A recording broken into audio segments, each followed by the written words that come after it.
What if I told you that for the past couple years I have been raising redworms? Do you believe me?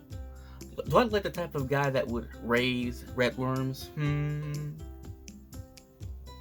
But yes, I have been raising redworms now for about a couple years, and it's pretty easy. It doesn't take much. I just got like a big bin from a dollar store, put holes in it, then in the inside I put cardboard, other sorts of materials, and I got some redworms from a base store, about I think it was a dozen or it was 18, either 12 or 18. Put it in there, and then they went at it.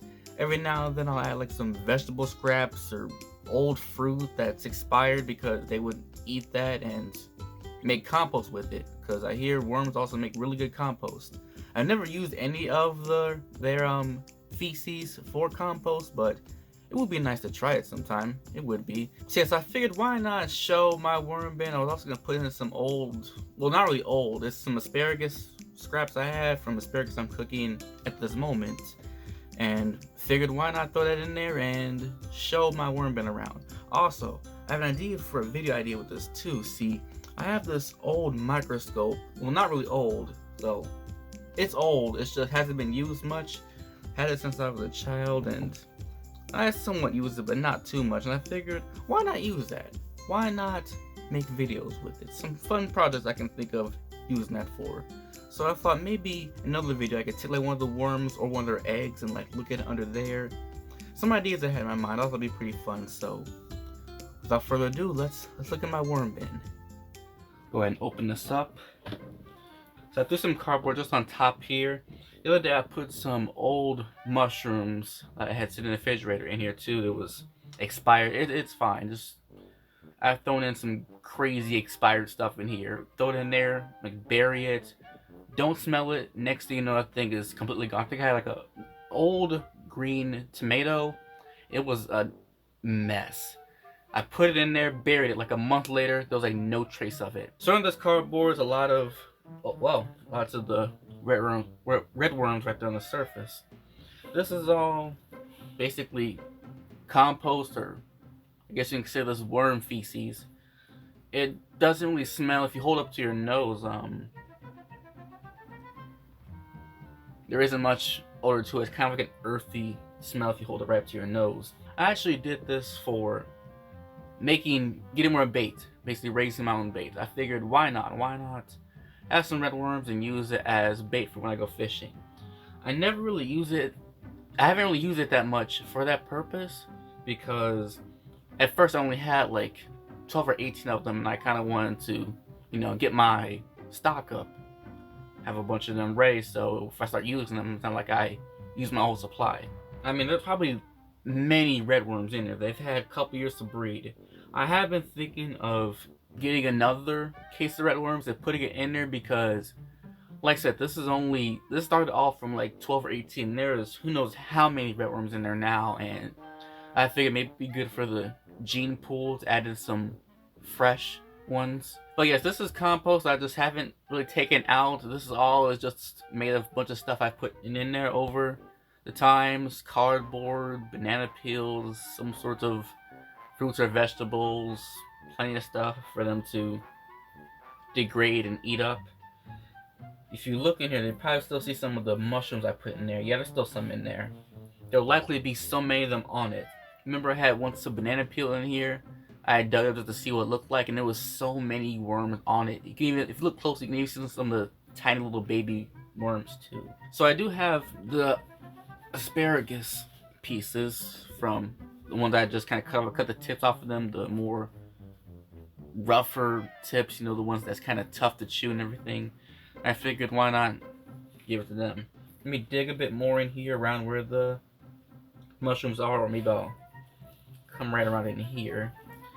Fill a piece of cardboard I put in there a long time ago. Well, not too long time ago, just a while ago, that still hasn't fully degraded. And I'll just dump some of the asparagus parts in there.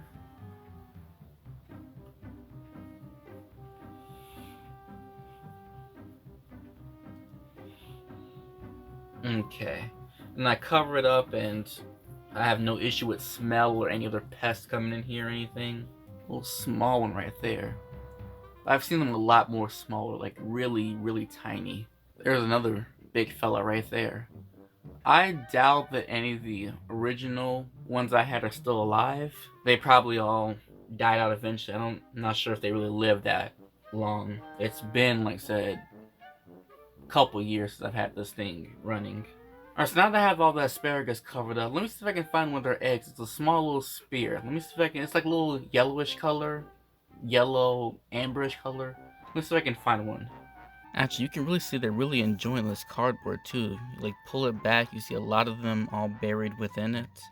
It does get a lot of moisture right around there because I haven't really had a drainage.